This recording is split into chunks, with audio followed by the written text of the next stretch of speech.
A Southside apartment fire forces dozens of people from their homes. Good evening and thank you for joining us. City firefighters and EMS responded to a blaze at an apartment complex this morning. One of the tenants at McIver Court was sent to hospital and dozens of other residents were evacuated.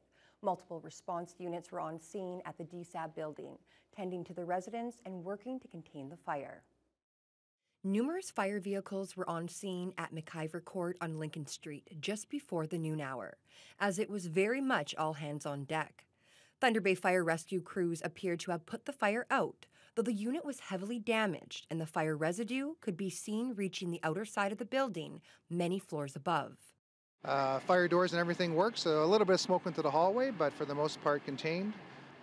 So now we've got here with the police, we're just looking at video surveillance and seeing lead us the way of how it started.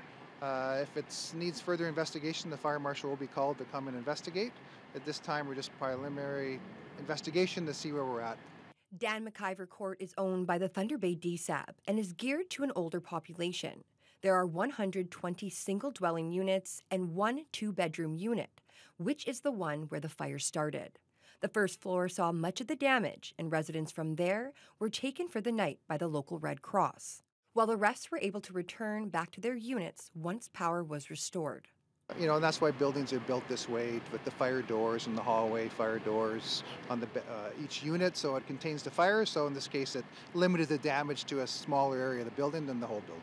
The owner of the apartment was able to get out. Unfortunately, the same could not be said for their cat, which perished in the fire. EMS was there for anyone who needed or wanted to be assessed, as one man was taken to hospital for possible smoke inhalation. We spoke to one resident who said he appreciated the fast response by the fire crews. I want to say thank you to the people, the responders, first responders, of course. Yeah. They're always there for us. Emergency services responded to a serious auto pedestrian collision this afternoon that sent one person to hospital. It happened at the intersection of Dease and May Streets just after 2 o'clock. Few details are available at this time, but city police say the male victim was transported to hospital by ambulance with unknown injuries. The intersection was closed for about 2 hours while police officers investigated the collision and directed traffic around the scene. There are more and more people living in city parks. And homeless encampments were at the center of a heated discussion during last night's at-large town hall meeting. Lee Noonan was there. The city's 5 at-large councillors each presented reports and took questions on a variety of topics. Councillor Shelby Chung gave an update on the state of homeless encampments in the city. As of June 5th, it was reported that there are nearly the same number of individuals known to be sheltering outdoors as there were during peak time last summer. There are not enough emergency beds for all known individuals experiencing unsheltered homelessness. The topic drew more attention than any other on the agenda, with most of the 10 attendees weighing in, the majority expressing frustration at the presence of unhoused people and their tents in their neighborhoods. Yes, we all have human rights, but sometimes our human rights as taxpayers are pushed aside for other people who don't pay taxes. Like if I set up a tent right there, you guys wouldn't ask me what my background is, what my history is. You just say I'm not allowed to be there. And I think that's the extent of the issue for the city. The city has a lot of problems, and homelessness is a major problem. If you don't have law, what have you got? You got anarchy. There was also some concern expressed for the well-being of unhoused people. Where am I going to sleep tonight? Am I going to be safe? Who's going to beat me up? Will my tent catch on fire from that stupid propane thing? Councillor Trevor Gertuga echoed the sentiments of the majority, saying he wants to see the city standing up for the interests of those living in apartments and homes near the encampments and a reversal of the city's human rights-based approach to homelessness, while Chung defended that policy. We talk about human rights, but what about the human rights of the 100,000 plus people that aren't homeless, who have to, I'm sorry, but see people urinate and defecate in their windows, in the river. I mean, that's something that shouldn't happen. I understand what the frustrations are. I live a block from the McVicker Creek. I'm here to represent everybody, not just taxpayers, not just people who voted for me, but those people who are living in encampments as well, and someone needs to speak for them. The at-large councillors did agree on one thing, the hope that designated encampment locations could improve the situation for everyone. They're looking forward to June 24th when a report comes to council on that proposal. Although homelessness dominated the discussion, the councillors also fielded questions on infrastructure, the city's asset management plan, and the indoor turf facility. Lee Noonan, TBT News. Lead levels in school drinking water aren't a cause for concern, according to the Thunder Bay Catholic District School Board. The board is responding to a new report on lead contamination in the drinking water at Ontario schools that was released last week by the University of Toronto's Investigative Journalism Bureau. Older buildings tend to have more issues with lead, and St. Vincent, the oldest school in the Catholic Board, showed lead levels that exceed 5 parts per billion in 21 of 41 tests taken between 2019 and 2023. Not all schools show up in the data, but St. Anne saw the tests fail 30% of the time. St. Pat's was at 24%, St. Ignatius was at 21%, and it was 20% at St. Martin. The report uses a federal standard, but school boards use the provincial standard of 10 parts per billion. St. Vincent would have failed 27% of tests under that standard. The board's manager of plant services says the water in all drinking water stations in their schools currently meets provincial standards.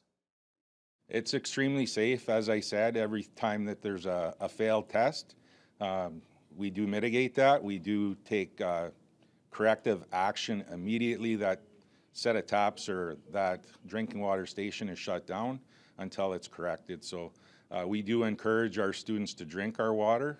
We encourage them to use the drinking water stations. They seem to love them. You know, their water bottles are filled all the time. We're very confident that that water is extremely safe to drink. The board has a program to flush out all drinking water stations on a daily basis and annual testing contracted out to a third-party consultant. The board also made all testing data publicly available on its website under Resources for Parents and Guardians. Kiiwetinoong MPP Sol Mamakwa is hoping to see real change, including an apology for the sexual abuse survivors of Ralph Rowe. Mamakwa is in Toronto this week, sitting in on a meeting between the survivors group and the Anglican Church of Canada. I think, that meeting between the Church of Canada, Anglican Church of Canada, and also the survivors is a path towards, where there will be some type of apology at some point. I don't know when. Rowe is the former Anglican minister and Boy Scout leader who was convicted of sexually abusing dozens of First Nation boys in the remote north starting in the 1970s. He spent just 5 years in jail for his crimes after agreeing to a plea deal. The meeting was a way for survivors to address church leadership and let them know how much damage had been done. Despite their pain and hardships following the abuse, Mamakwa says they showed a lot of compassion to those they were addressing. It was very heavy for sure, very emotional, very heartfelt, anger. There's so many emotions. But out of that as well, they're so kind. They're so kind, considering what they went through. Mamakwa is calling for public apologies from the Anglican Church and Scouts Canada, along with funding for healing initiatives for the survivors of Rowe's abuse. This year's dry and mild winter had many people concerned about a busy forest fire season here in the Northwest, but officials with the Ministry of Natural Resources and Forestry say the 2024 fire season is off to a much slower start than anticipated. Fire Information Officer Chris Marchand says the lack of fires this spring simply comes down to the regular rainfall we've experienced, with few hot and sunny days in between. According to MNRF statistics, the early season numbers have fluctuated greatly over the past 4 years. In 2021, there were 238 fires and over 22,000 hectares burned at this point, but the numbers plummeted in 2022 before rising again last year. So far in 2024, there have been 37 small fires and only 52 hectares burned, but Marchand warns the situation can change on a daily basis.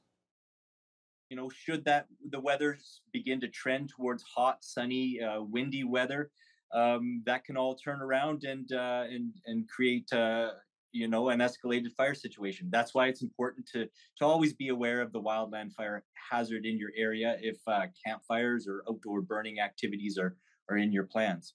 As well, lightning is just starting to become a factor for us in the region, and we expect to see more of that happening on the landscape as a source of ignition in the days to come. The province is looking to boost trade and investment with its fourth largest export market in the U.S. We're Illinois' #1 export destination, along with 17 other states, and we just share the same values. We share the same values, quality of life as well. As each of our economies grows and evolves, we remain reliable partners to one another. Today, I think we're going to take a new step forward because there's so many new things for us to be working on together. Premier Ford welcomed the Governor of Illinois to Toronto, where they signed a new Memorandum of Understanding today. The province says the MOU fosters collaboration in key sectors like automotive, agriculture, energy, and advanced manufacturing. Total trade between Ontario and Illinois was valued at over $29 billion last year. Ontario is Illinois' second largest export market. A power outage disrupted services at Victoriaville earlier today. The payment kiosks and other services were impacted starting around 7 a.m. A large number of city departments in the building were affected as well, but the Victoriaville Parkade remained open for public use. Power was slowly restored this afternoon, and repair crews with Synergy North ran tests to make sure everything was in good shape. We spoke with the manager of Central Support, Matt Pearson, just before the lights came back on. When dealing with this, as staff were coming in, many staff were asked to go work at locations that do have power, work from home where possible, and some stayed on site to wait to see if power would be restored for this location. Victoriaville will reopen as normal tomorrow. The Sounds of Superior Chorus celebrated their 50th year anniversary with a concert at Superior High School last night. Take my sugar to tea. All the gals are jealous of me. Over 40 women celebrated 5 decades of harmony in Thunder Bay with a variety of songs for everyone to enjoy. The group just got back from a competition in Rochester, Minnesota, where they placed first in their division. All ticket proceeds from last night's event went to the high school's music and drama program. The evening also included speeches about all the memories from the previous years with the Sounds of Superior Chorus. The group's MC, Lana Bullow, shares some of that history. The chorus started in 1974 in Thunder Bay. A couple of people decided to start it up, and we've had much success throughout the year. A lot of people have come and gone, but we have some long-standing members. I would like to encourage anybody who loves to sing, and that's a woman, please come out and give us a try. Our sessions are going to start, our rehearsals are going to start in September again. Anyone who has an interest in signing up to perform with the group can check their website for details. Well, we were all grooving in place. I was just going to say, Haley. We heard that sound up of the music, and as we turn our attention to the weather, Haley, you had to keep moving out there today because it was a chilly one. You needed to stay warm. Yeah, a little chillier than we were hoping for, but you know, I was glad to hear the Sounds of Superior Chorus because I was more expecting to hear the sounds of drizzle today. Going into today, we were looking at around a 60% chance of showers, and that has not arrived. We did see increasing cloudiness throughout the day, a little bit of sun out in the morning, and just cloudier and cloudier as we went on. But yes, those temperatures aren't as wonderful as we'd be hoping for June, but that's okay. 15 is what I would call comfortable. And also, wind-wise, fairly calm for most of the day. Within the last hour, we did see some gusts from the south up to 35 kilometers an hour, but for the most part, fairly calm. Our low for the day was 4 degrees, which we saw at 5 in the morning, so most people wouldn't have to experience that chill, thank goodness. Now over to the rest of the region. We'll go back for a moment. There you are. We have seen rain in other parts. So over in Red Lake, they've seen showers for most of the day, and they're currently still seeing showers with a risk of thunderstorm. They're at 14 degrees now, but their high was 16, so fairly similar to us today.